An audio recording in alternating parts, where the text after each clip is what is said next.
تحت الكساء. قال وعليك السلام يا بنتي ويا بزعتي، قد أذنت لك فدخلت تحت الكساء. محمد وعلى محمد. فلما اكتملنا جميعا تحت الكساء أخذ برسول الله بطرف الكساء وأومى بيده اليمنى إلى السماء وقال اللهم إن هؤلاء أهل بيتي وخاصتي وهامتي، لحمهم لحمي ودمهم دمي، يعلمني ما يعلمهم ويحزنني ما يحزنهم. أنا هرب لمن هاربهم وسلم لمن سالمهم، وعدو لمن عاداهم ومحب لمن أحبهم. إنهم مني وأنا منهم، فاجعل صلواتك وبركاتك ورحمتك وغفرانك ورضوانك علي وعليهم، وأذهب عنهم الرجس وطهرهم تطهيرا.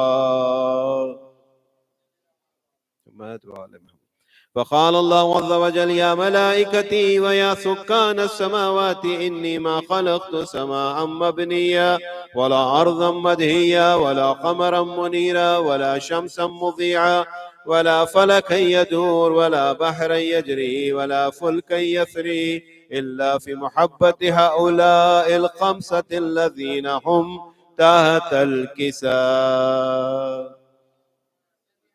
محمد وعلى. فقال العمين جبرائيل يا ربي ومن تحت الكساء؟ فقال عز وجل هم أهل بيت النبوة ومعدن الرسالة، هم فاطمة وعبوها وبالها وبنوها. فقال جبرائيل يا ربي أتعزن لي أن أهبط إلى الأرض لأكون معكم سادسا؟ فقال الله نعم قد أذنت لك. فحبط الأمين جبرائيل وقال السلام عليك يا رسول الله. العلي الأعلى يقرئك السلام ويقثك بالتحية والإكرام ويقول لك وعزتي وجلالي إني ما خلقت سماعا مبنيا ولا أرضا مدهيا ولا خمرا منيرا ولا شمسا مضيئا ولا فلكا يدور ولا بحرا يجري ولا فلكا يسري إلا لعجلكم ومحبتكم، وقد أذن لي أن أدخل معكم، فهل تأذن لي يا رسول الله؟ فقال رسول الله صلى الله عليه وآله وسلم عليك السلام يا عمين وهي الله إنه نام قد أذنت لك. فدخل جبرائيل معنا تحت الكساء.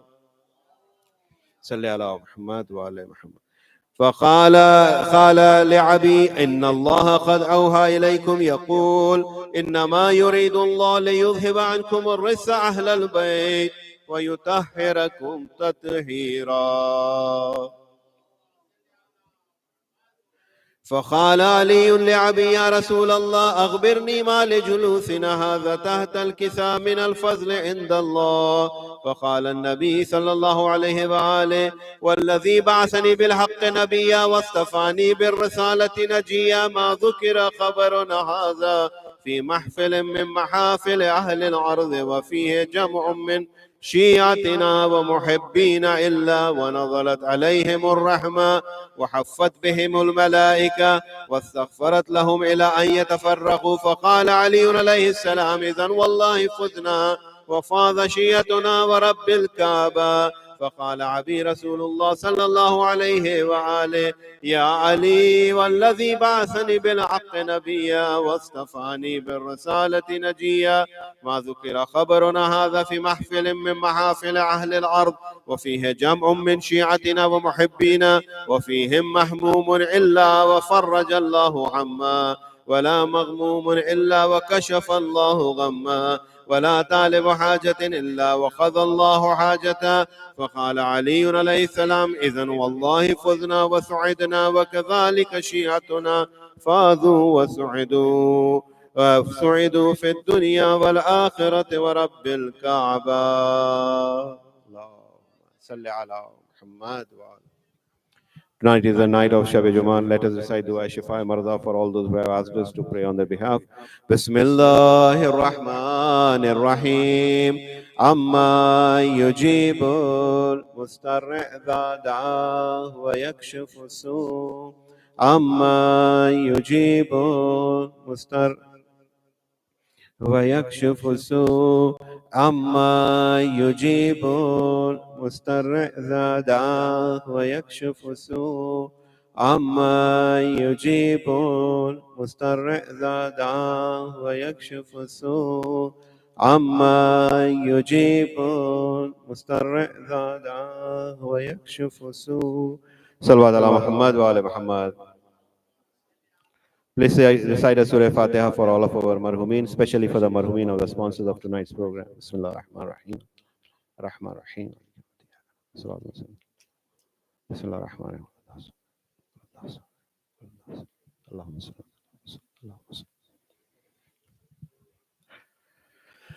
Assalamu alaikum, everyone. I welcome you all, especially the guest scholars, Maulana Irfan Ali, who has come all the way from New York, and Maulana Farazdaq has come all the way from UK.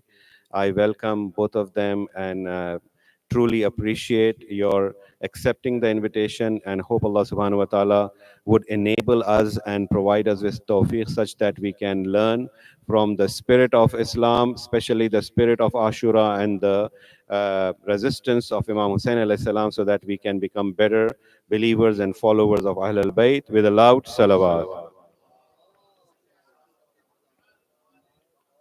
Brother Zain Raza, are you the one who's supposed to be doing the English program? Muhammad Raza, please. Assalamu alaikum. So, as Maulana Sahab said, we are very honored to have with us Maulana Farazdaq Rizvi. I'll just give a little intro for him. He is from UK. He is associated with the Babul Murad Center there, and he also teaches, he's also the principal of Wafa Madrasa in London. He has done his master's in Islamic sciences from Qum, and he studied there for 12 years. So, we are very honored to have him. And just quick announcements for everyone. We will start the program, English program, at 7:30 p.m. If you are interested in reciting in any language, English, Arabic, Farsi, please contact me, and we can start the program with some poetry or recitation, and then followed by the speech. And in the end also we'll have some small time for like a matam also. So if you want to do any noha khani in any other language, please reach out to me, and we'll inshallah will have time for that as well. Before salat, yeah. So typically our speech will be like 7:45 to 8:30, so that will give like 10-15 minutes of this side and all the other sides. That's what we're trying.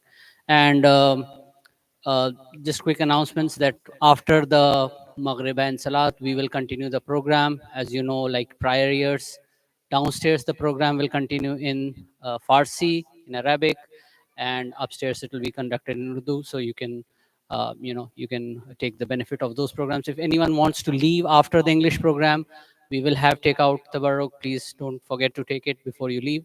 And yeah, with that, I'll say a loud salawat for all of you. Please remember, I'll look this to.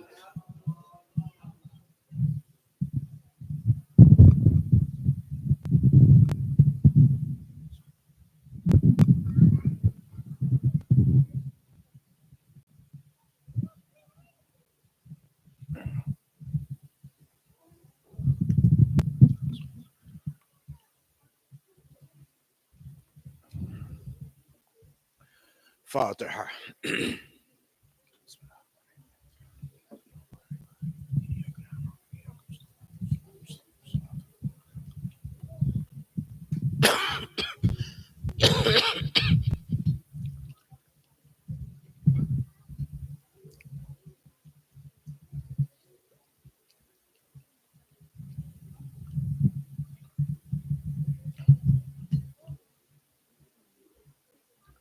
لا حول ولا قوة إلا بالله العلي العظيم. أعوذ بالله من الشيطان اللعين الرجيم. بسم الله الرحمن الرحيم.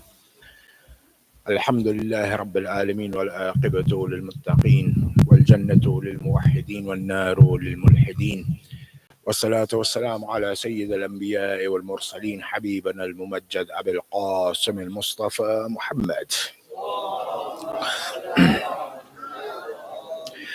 وعلى آل بيته الطيبين الطاهرين المعصومين، ولعنة الله على أعدائهم وغاصبي حقوقهم وقاتليهم أجمعين.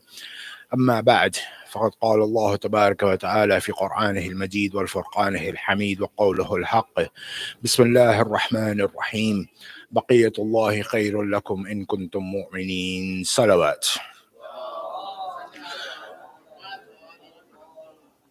This ayat of the Holy Quran, which I had the honor of reciting in front of you, can be found in Surah Hud, ayat number 86, in which Allah subhanahu wa ta'ala is stating to mankind that the best reminder is with Allah subhanahu wa ta'ala, especially for those who are the believers.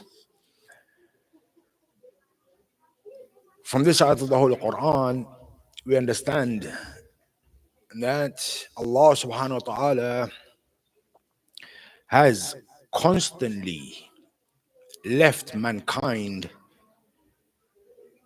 in the presence of the best reminders of Allah subhanahu wa ta'ala.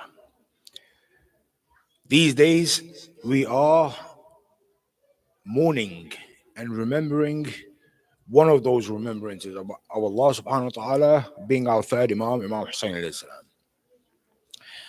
Yet, we have a reminder of Allah on this earth at present being the Imam of our time.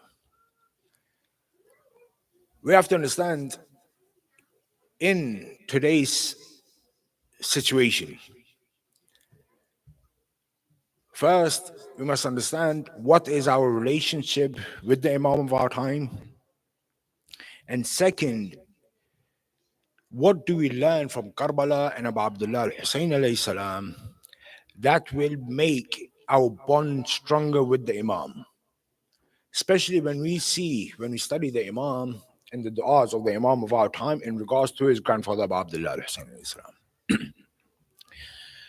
When we look towards Karbala, when we look towards Abu Abdullah al-Hussein alayhi salam, we see that Karbala is an event which is alive. It has been alive for the past 1400 years and will constantly be alive. Why? Because when we look at Karbala, even though we see that the events of Karbala have been the same for the past 1400 years, in regards to the martyrdom and the events which took place in Karbala, nothing has changed. It's exactly the same as it was last year, the year before that, the year before, up until 1400 years. Nothing's changed. But what does change is our understanding of Karbala. That what I understood from Karbala last year will be different from what I understand in regards to Karbala this year. Why? Due to the evolution of my intellect, of my understanding. From this perspective, we understand that Islam as a religion is ever evolving. It's not evolving in the sense that what was allowed 1400 years ago is not allowed anymore. Or what was haram 1400 years ago is halal today. No, the halal of the Prophet is the halal of the Prophet. The haram of the Prophet is the haram of the Prophet. But our understanding of Islam changes. Our understanding of the Quran changes. Our understanding of the hadith of the Ahlul Bayt alayhim salam are constantly changing as our intellect evolves. This is the evolution that we as Muslims believe in. We are originally apes, and then we evolved into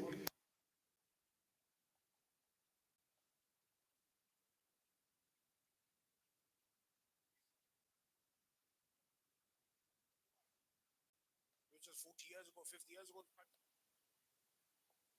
So, the same way that we see the evolution of technology, we also see the evolution of our intellect. And the evolution of our intellect must turn us back towards Islam in a way that we are able to evolve our Islam. Meaning that we are able to become better human beings. When we look at the Quran, The Quran has what? Over 6,000 ayats. I'll give you the generic number which everyone knows, 6,666. Everyone knows this. I don't know why, but it's become famous. Yet, when you look at the true ayat, it's just over 6,200. When we look at all of the ayat of the Holy Quran, we understand that out of these 6,000 ayats, only 500 are based on Islamic law. Only 500 of these ayats teaches Islamic law. The remaining ayats teaches how to become better human beings. The Quran is what? It's a book of history. Why do we study history? The purpose of us studying history is so that we learn from the mistakes of the past, so that we are able to correct our present and future. This is the same with the Quran. The Quran tells us about the nations of the past. It tells us of the mistakes of the nations of the past, so that we are able to correct ourselves and protect our future. When we look at the Ahlul Bayt alayhimu salam, we see that they done the exact same. Right? When we look towards everything, every job has what you call a job specification. When you're looking for a job and you look at the adverts that are looking for hiring a job, it has a small job specification. That this is what the job entails. When we look at the Prophet, what was the job specification of a prophet? The job specification of a prophet was to bring the religion of Allah subhanahu wa ta'ala to mankind and guide them towards Allah subhanahu wa ta'ala. When we look at the job specification of the Imams, the job specifications of the Imam was to protect that religion of the Prophet. That when we look at the 12 Imams after the Holy Prophet, Hazrat Muhammad sallallahu alaihi wasallam, we do not see that the Imams brought anything new into religion. What they done is they evolved the knowledge of the Prophet to suit the times.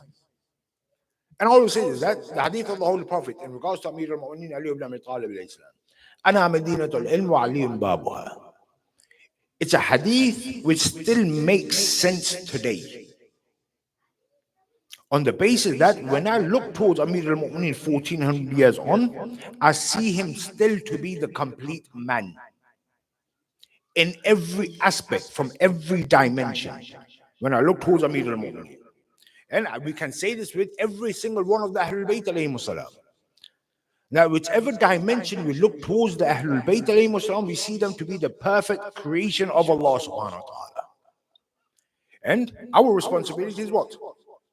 Now, we have Allah subhanahu wa ta'ala has given us the ability to become ashraful makhluqat, the best of Allah's creations, through what? Through the teachings of the Ahlul Bayt alayhimu salam. We can reach that level where we are greater than the angels. We can't compare ourselves to the Ahlul Bayt alayhimu salam. But ashraful makhluqat, ba the Ahlul Bayt.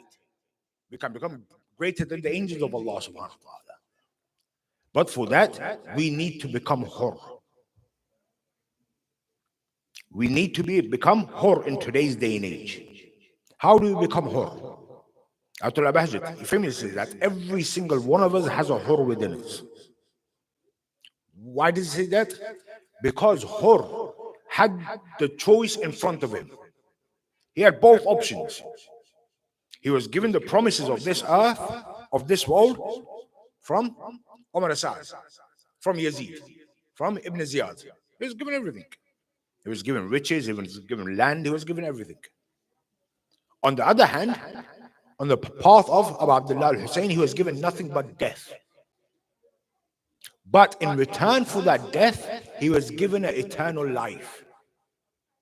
That eternal life today being that millions, when they go towards Karbala to visit Abu Abdullah al-Hussein, they also go to visit Hur. That Hur, on the day of Ashura, on the morning of Ashura, threw himself at the feet of Abu Abdullah al-Hussein, completely submitting himself to Abu Abdullah. Today, when we look towards every religion, Every religion today in existence has an advertising model. And they all use the same model. And that is, come towards, for example, come towards Christianity, and Christianity will make you free. Come towards Judaism, Judaism will make you free. Come towards Hinduism, Hinduism will make you free. Come towards Buddhism, Buddhism will make you free. What does Islam say?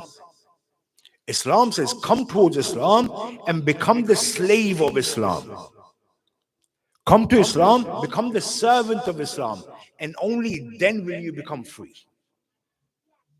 Now, when I understand the importance of my 5 daily prayers, only then will I become free. Right? We have the hadith of Muhammad Baqir, he says, Salawat. It says, Tafaqquh fi ad-din. That become thinkers in your religion. Now, becoming thinkers in your religion doesn't mean that you leave everything and go join the Islamic seminary in Qum and NEJAF. Becoming thinkers in your religion means that you understand what is it that Islam wants from you. The same way in your day-to-day life. When you, for example, when you're at work or even at college, at schools, at universities, when you're given a project, what's the first step you take? You don't jump straight into the project. You take a step back. And you look at what the project is. That, what does the project want from you? What is the time frame? What do you wish to gain from this project? And what's the end result going to be? Once you have understood these 4 conditions, then do you start the project. And in that understanding, you take as much time as you want. Because once you have understood it, to complete that project takes less time. You may take up to a month, up to 2 months, 3 months, just understanding the project. Once you have understood it, to bring that project into plan, it will maybe take you less than a month for you to complete that project. It is exactly the same with our 5 daily prayers.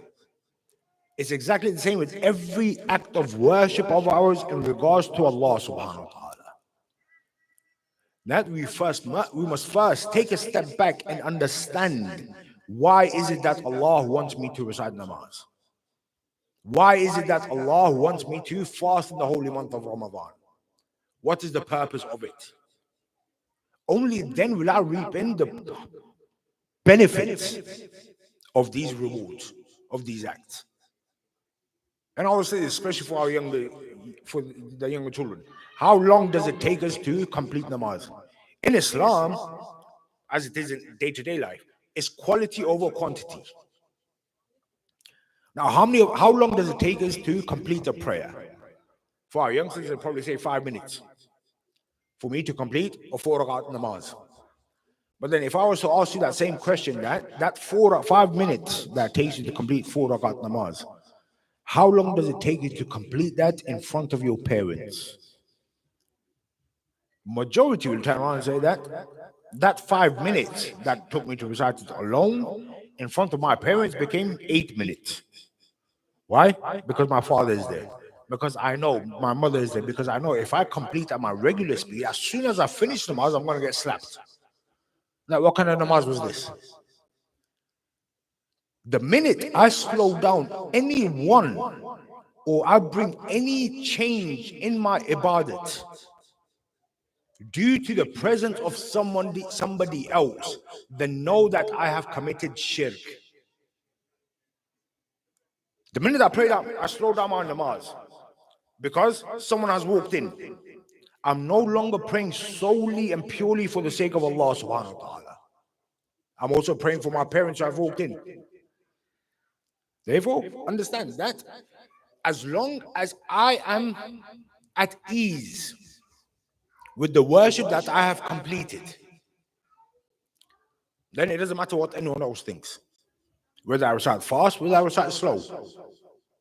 But know that the easiest way for me to understand, if I have completed a decent or good prayer or good act of worship, is that I should naturally feel at ease after the completion of it. The minute I pray namaz, I complete my namaz, and I don't feel at ease, then know that I have fallen short somewhere. It's the same in every aspect of ours. When we look towards the Ahlul Bayt alayhimus salam, salawat.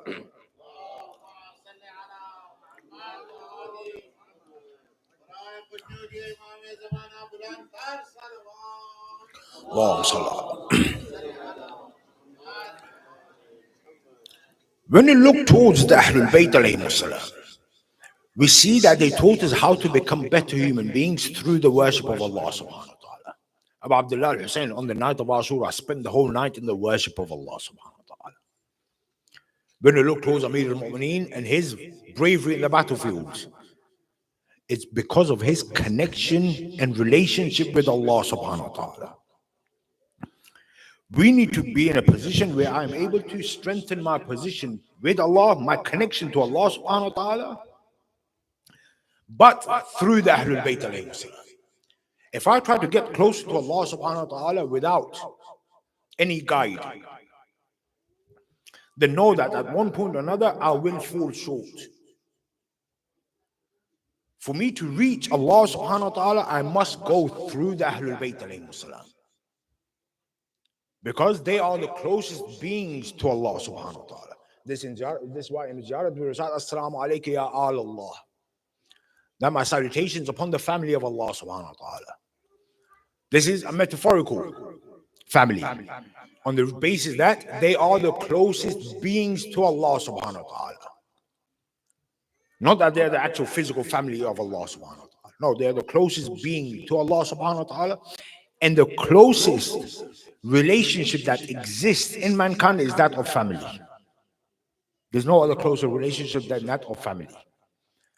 Therefore, we need to raise our position in regards to our understanding of his religion and Allah subhanahu wa ta'ala. And that can only be done through the Ahlul Bayt alayhi salam. Therefore, I must now be in a position where I wish to increase and close the gap between myself and the Ahlul Bayt alayhi salam. The cry on the day of Ashura of Abu Abdullah al-Hussein, Hal min nasirin yansuruna, it still echoes in the skies today. The difference is that the Hal min nasirin yansuruna of today is in the voice of the Imam of our time. Right? Unfortunately, when it comes to the Imam of our time, we have more of the terminology that I'm using is incorrect. And that's purely because of the lack of vocabulary in the English language. And nothing else. But that relationship which we have with the Imam today is emotional and romantic, rather than it being physical. When it comes to the Imam of our time, majority of us spend our time on what will the Imam look like when he appears? What will he be dressed like? Rather than anything else. What we need to look at is, what is it that the Imam wants from us? And what is it that I want from the Imam in return? These are the questions that we must ask ourselves in relation to the Imam of our time, to be able to close that gap with the Imam, rather than me spending my whole life wondering what the Imam will look like, whether it's going to be tall, short, wide, thin, slim. This is unfortunately what we place importance upon with the Imam of our time. But we must understand that the Imam is ever present.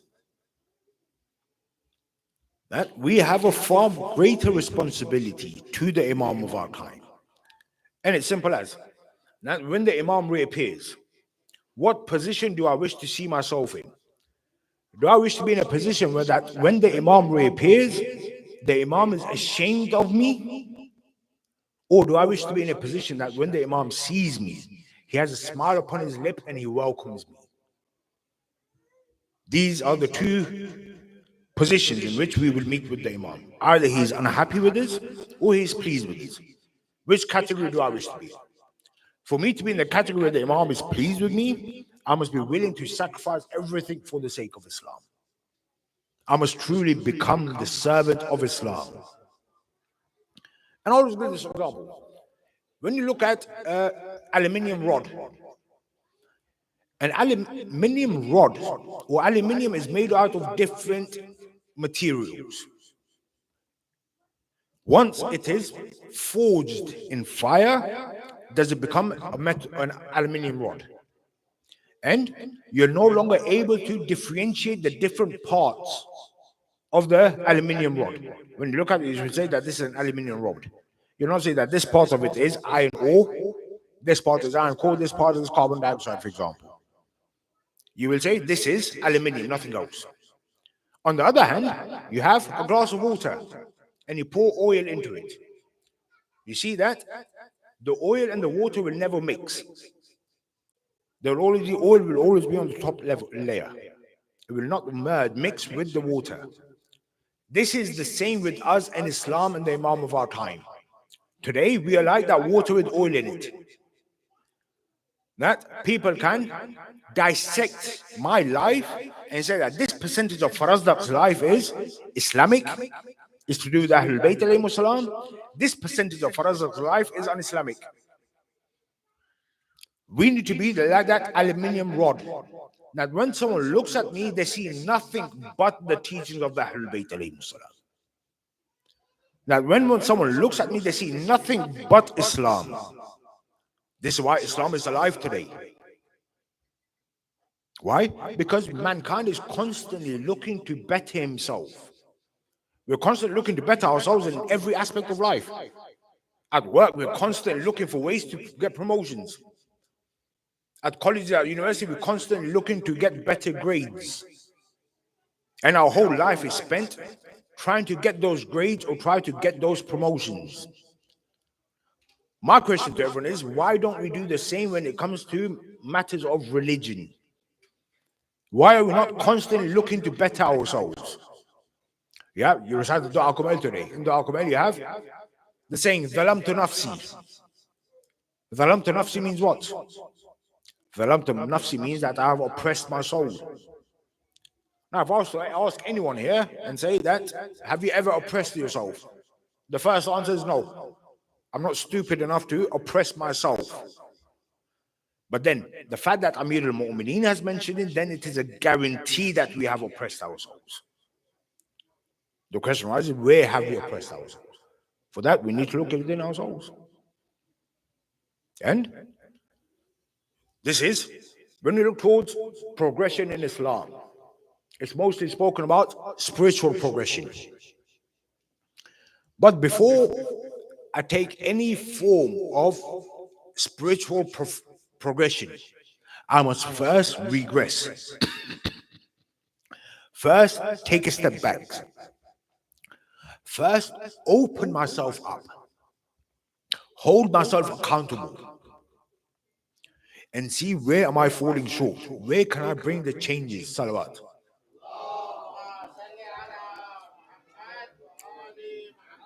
And how can I better myself? That where am I falling short before I take a step forward? And I'll look at an example. When you look at cartoons and you see that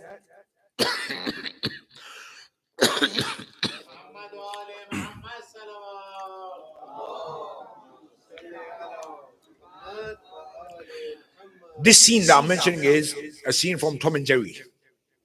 And it's something that has stuck with me ever since I was a child. That the skyscrapers, and they're both on top of the skyscraper. When all of a sudden one of them falls off the skyscraper between the two buildings. As he's falling, there are clotheslines between the two buildings on which there are clothes hanging out to dry. So as he's falling off the skyscraper, he gets wrapped into these clothing, which are on the clothes hanging out to dry. As he falls on the ground, and the big parcel of clothes, which he has now been wrapped into, starts opening up, we see that inside, Tom is safe. Why? Because the layer of clothing has protected him. This is the same with ourselves, that we as human beings are pure entities. We as human beings are pure souls who have wrapped ourselves in layers of sin. We need to unpeel and open those layers of sins so that once again we get back to our core. That is spiritual regression. That once I've unwrapped and unraveled those sins from around me, only then can I progress spiritually. Only then can I become closer to the Ahlul Bayt alayhim salam.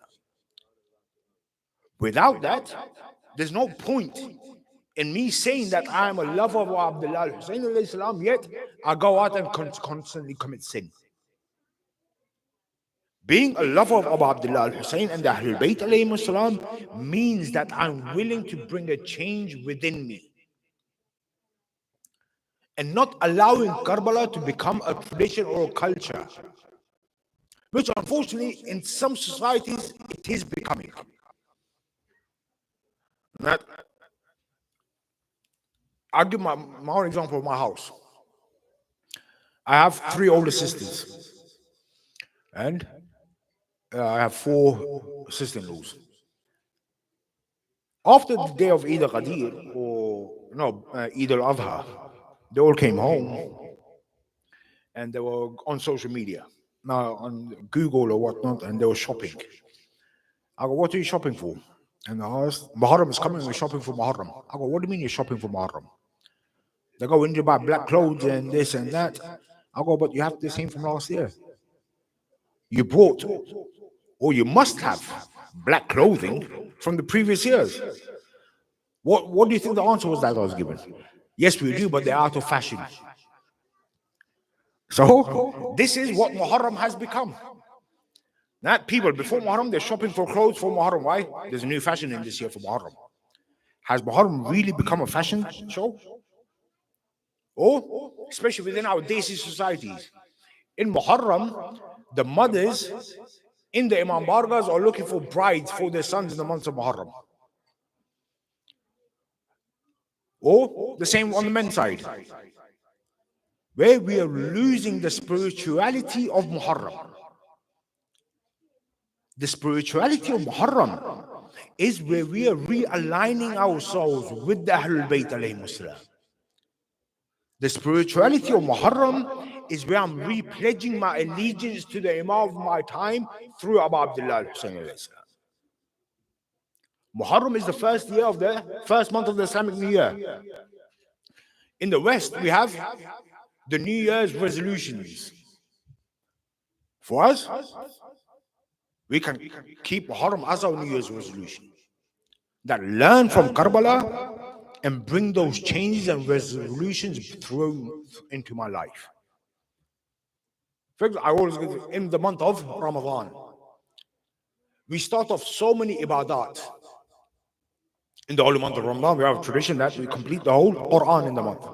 So we know that it is possible for us to complete one whole Quran in a month, one chapter a day. We know it's impossible. It's not impossible.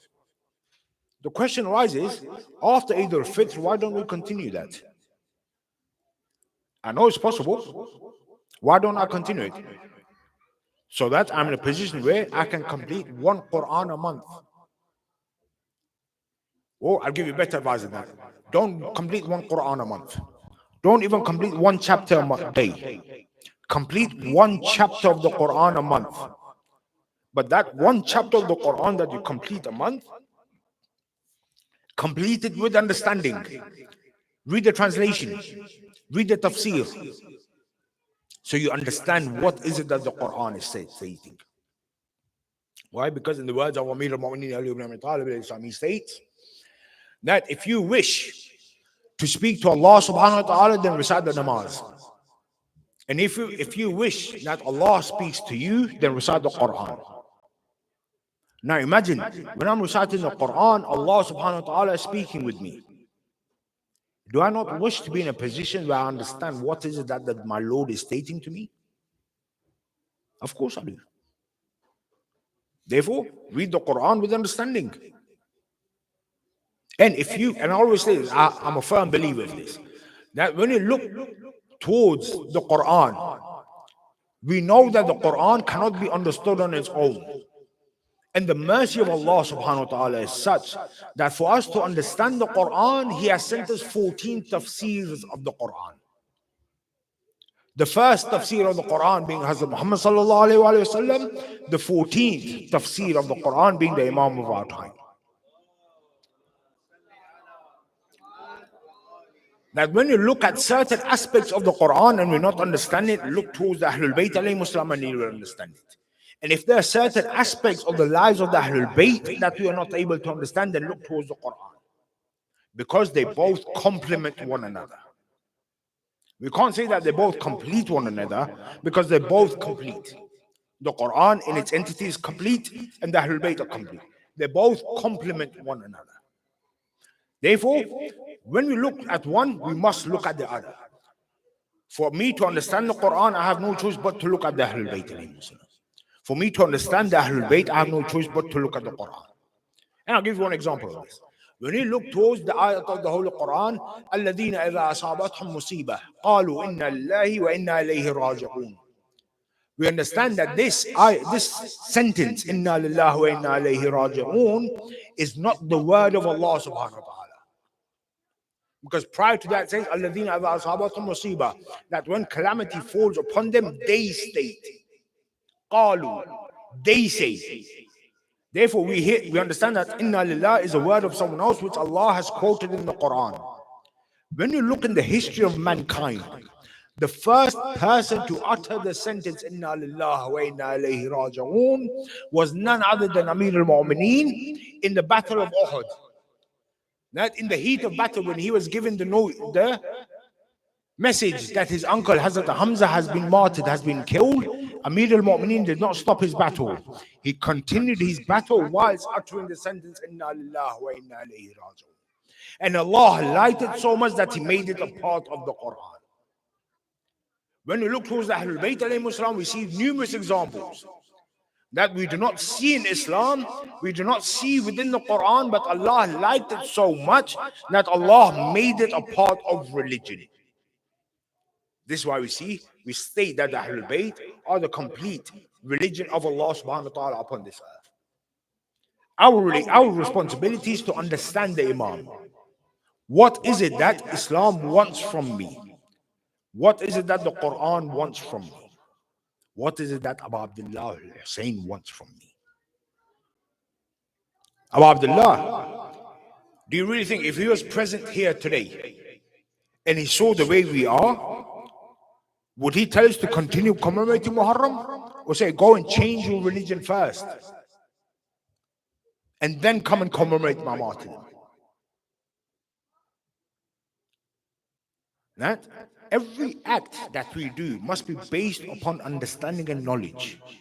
The Ahlul Bayt are alive today because of the knowledge. Amir al-Mu'mineen, the eyes of the Western world, is not alive because of his bravery or because of the Dhul-Faqar. The West doesn't care about the bravery of Amir al-Mu'mineen in the battles of Badr and Uhud and Hunayn. The West knows nothing of it. What the West does know is the knowledge of Amir al-Mu'mineen. What the West fears is the knowledge of Amir al-Mu'mineen.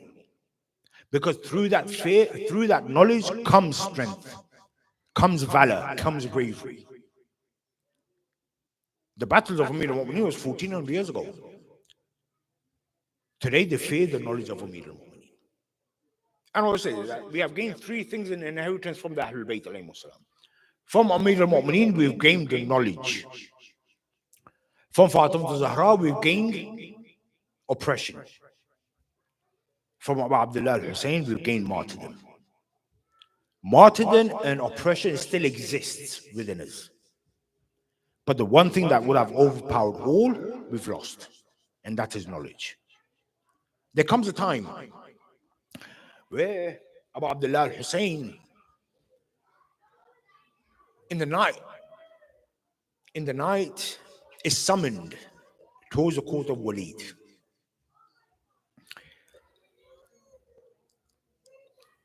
As the messenger comes to the house of Abdullah al-Hussein, Bibi Zainab alayhi stands up and says, "Oh Hussein, what has happened?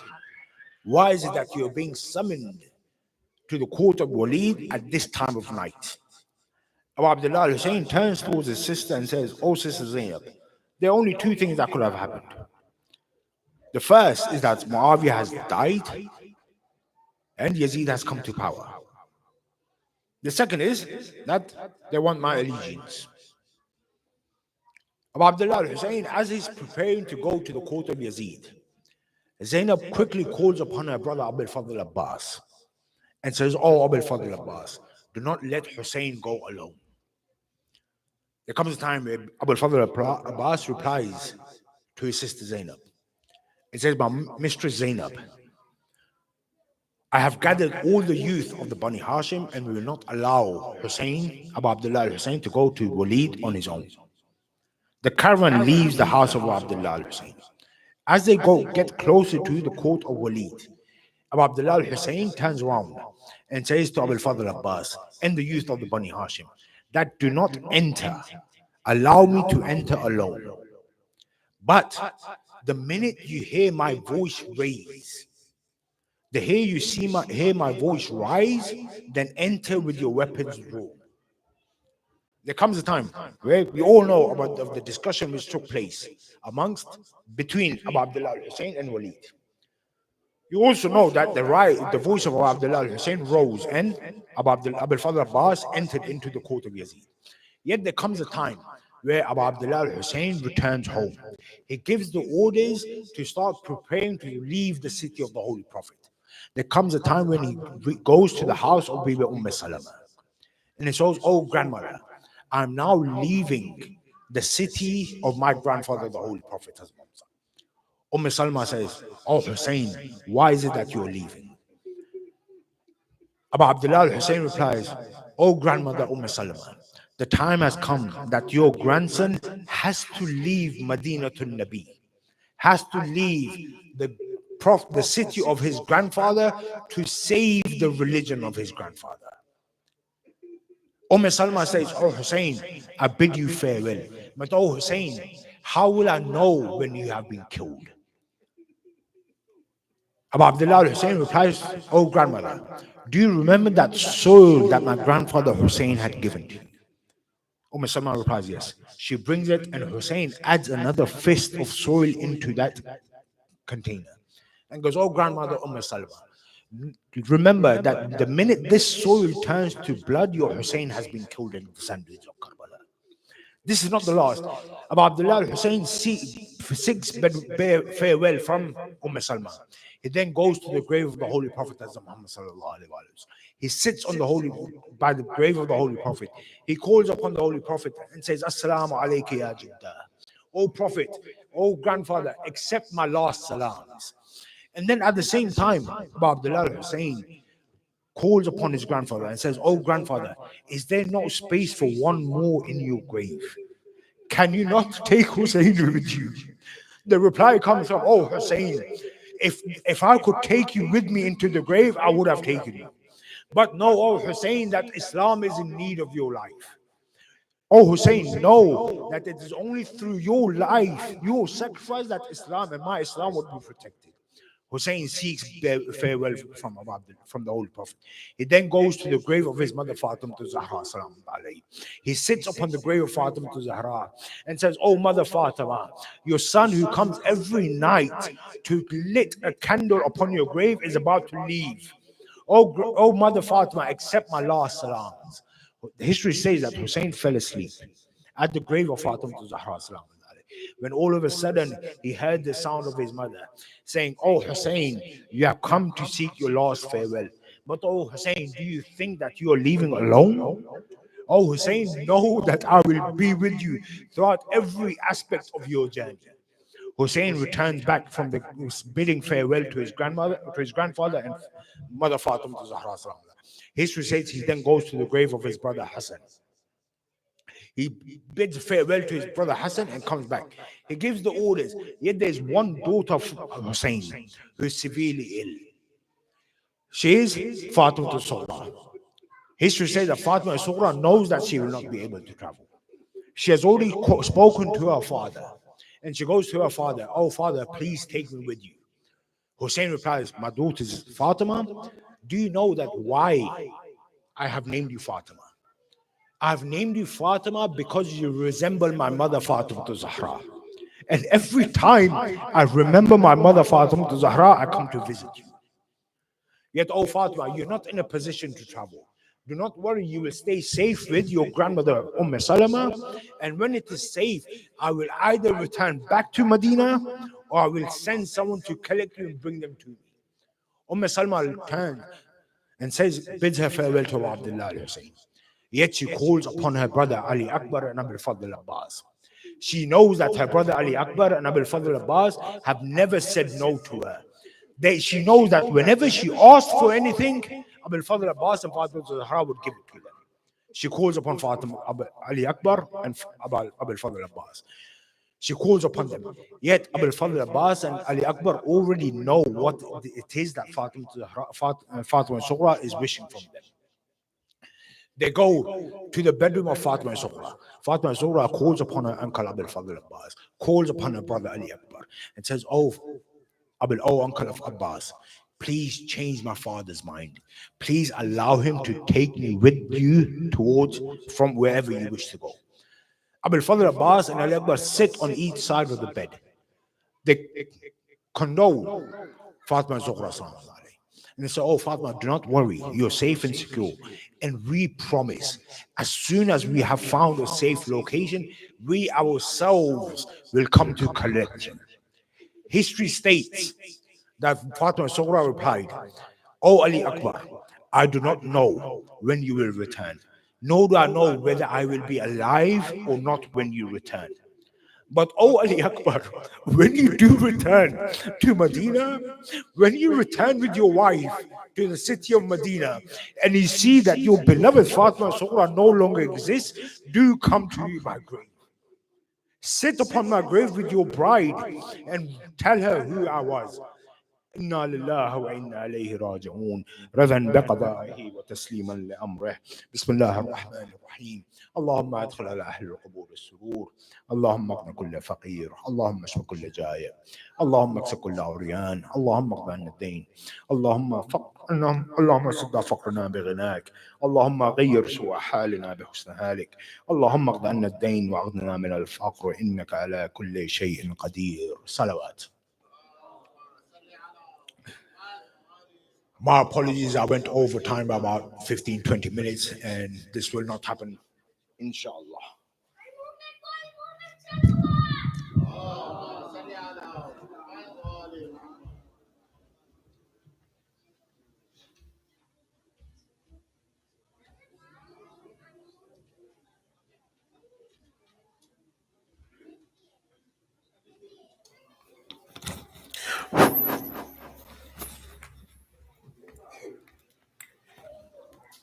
أخي مشاهد